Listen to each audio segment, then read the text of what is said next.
Hi friends, मैं फिर हाजिर हूँ एक नई कहानी के साथ। बेटियाँ मायके जाने के लिए बहाने नहीं बनाती।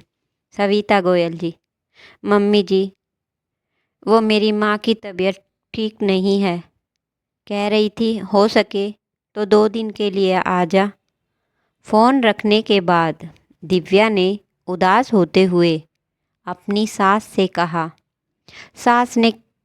सास कुछ कहती उससे पहले ही पास बैठी ननद रीटा चिप्स चबाते हुए बोल पड़ी, भाभी ये तो आपका आए दिन का हो गया। कभी मायके में कोई फंक्शन है तो कभी माँ बीमार है। रोज़ रोज़ मायके जाने का अच्छा बहाना है। ननद की बात सुनकर दिव्या हैरानी से बोली, दीदी भला कोई बेटी माँ की बीमारी का भी झूठा बहाना बनाती है क्या?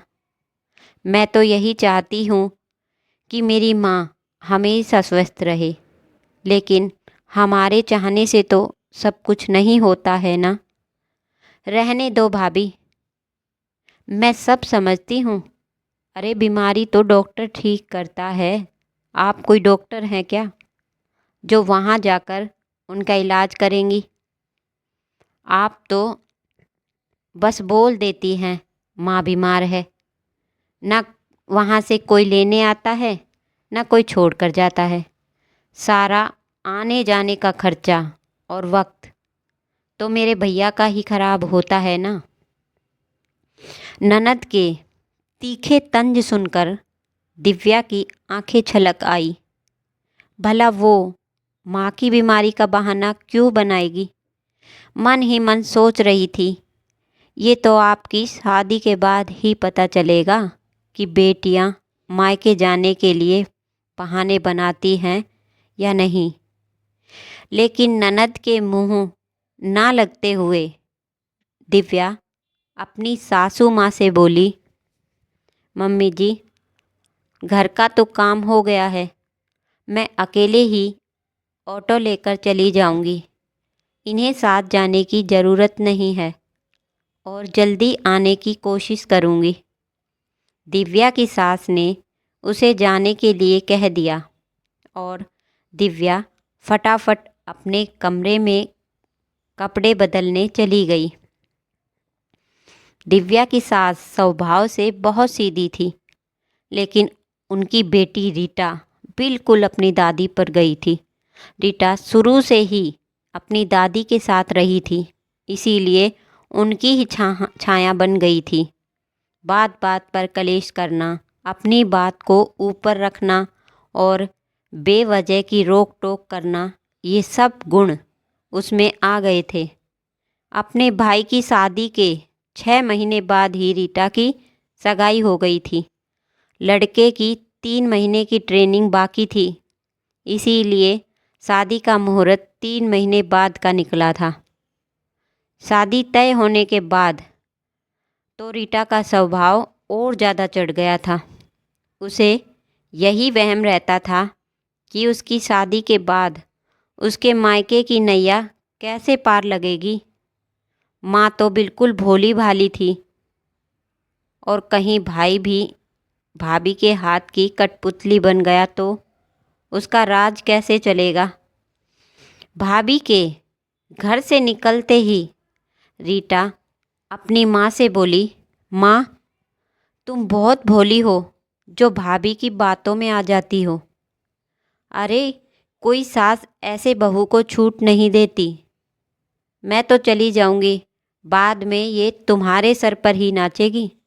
आपसे तो कुछ होने से रहा, मुझे ही इसकी लगाम कस के रखनी पड़ेगी। लेकिन दिव्या भी पढ़ी लिखी समझदार लड़की थी। घर में कलह करना या बेवजह बहस करने की बजाय वो जो सही होता था वही करती थी। ननद के स्वभाव से तो वो परिचित हो गई थी। ये सोचकर कि अब कुछ महीनों के बाद ननद की शादी भी होने वाली है, इसीलिए चुपचाप उसकी बातें बर्दाश्त कर लेती थी। देखते ही देखते रीटा की शादी के दिन भी नज़दीक आ गए। रीटा अपनी सारी शॉपिंग खुद ही करती थी। भाभी पर तो उसे विश्वास ही नहीं था। फिर भी दिव्या बाकी की तैयारियां पूरी जिम्मेदारियां से कर रही थी। मेहंदी के दिन रीटा हाथों में मेहंदी लगाए बैठी थी। उसकी माँ मेहमानों की आवभगत में लगी हुई थी। रीटा को बहुत ज़ोरों से भूख लगने लगी थी, लेकिन अपने हाथों से तो वो कुछ खा भी नहीं सकती। तभी दिव्या हाथ में प्लेट लेकर कमरे में आई और बोली, दीदी आपको भूख लगी होगी, लो मैं खाना खिला दूँ, बाद में संगीत का प्रोग्राम भी शुरू हो जाएगा। दिव्या ने कोड तोड़कर प्यार से रीटा की ओर बढ़ाया तो रीटा की आंखें छलक आई। आज पहली बार बिना किसी बहस के रीटा ने चुपचाप अपनी भाभी का कहा मान लिया। जैसे जैसे विदाई का वक्त नज़दीक आ रहा था, रीटा के पसीने छूटते जा रहे थे। रीटा को ऐसा लग रहा था कि जैसे बहुत कुछ पीछे छूट रहा है। जिस भाभी को हर पल वो नीचा दिखाने की कोशिश करती थी, आज वो भाभी उसकी हर चीज़ का ध्यान रख रही है। उसी भाभी के हाथों में अपने मायके की डोर सौंप कर उसे जाना पड़ रहा था। पग फेरे के बाद रीटा अपने पति विवेक के साथ घूमने बाहर चली गई।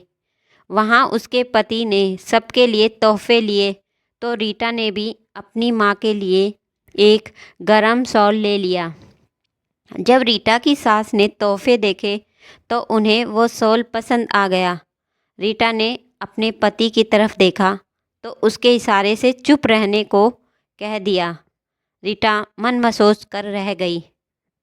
कुछ दिनों बाद जब रीटा ने अपने मायके जाने की इच्छा विवेक से कही तो विवेक बोला, मुझे इन मामलों में मत घसीटो। इस घर में सारे फैसले माँ ही लेती है। यदि वो इजाज़त दे तो चली जाओ, नहीं तो। जब उसने अपनी सास से पूछा तो सास बोली, बहू अब तुम्हारा मायका कोई इसी शहर में तो है नहीं जो कभी भी तुम मायके चली जाओगी।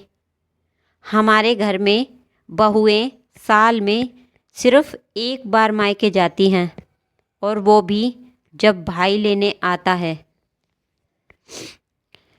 रीटा तो जैसे अंदर तक हिल गई।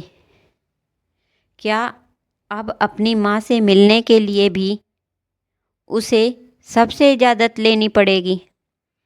मुश्किल से 6 महीने बाद रीटा अपने मायके आ पाई। इस बार उसका स्वभाव अपनी भाभी के साथ बहुत ही नरम था, जिसका दिव्या को भी आश्चर्य हो रहा था। जितने दिन रीटा वहाँ रही, दिव्या रीटा की पसंद का खाना बनाती और बहुत प्यार से बातें करती। 10 दिन बाद ही विवेक रीटा को लिवाने आ गया। एक दिन फ़ोन पर रीटा के भाई ने बताया कि माँ की तबीयत ठीक नहीं है। रीटा का मन अपनी माँ को देखने के लिए टूट रहा था। उसने अपनी सास से मायके जाने की इजाज़त मांगी तो सास ने साफ शब्दों में कह दिया, बहू मैं सब समझती हूँ, ये सब तो काम से छुटकारा पाकर मायके जाने के बहाने हैं। अरे वहाँ तुम्हारे भाई भाभी हैं, है ना, संभालने के लिए। तुम कोई डॉक्टर तो हो नहीं जो अपनी माँ का इलाज करोगी।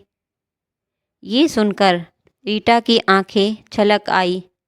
उसे आज अपनी भाभी के लिए कहे अपने शब्द याद आने लगे। वो रोते हुए बस यही कह रही थी, मैं बहाने नहीं बना रही। भला कोई बेटी माँ की बीमारी का भी बहाना बनाती है क्या?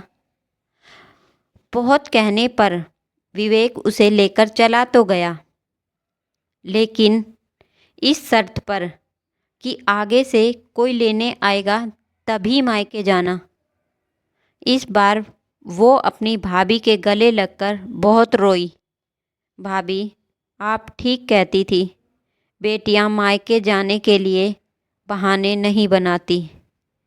ये उसने कसकर उसे गले लगा लिया। आज वो अपनी ननद को अपनी जगह खड़े देख रही थी, लेकिन उसके मन में कोई मलाल नहीं था। उसे आज रीटा में अपनी ननद नहीं, एक बेटी नज़र आ रही थी, जो कोई बहाना नहीं बना रही थी।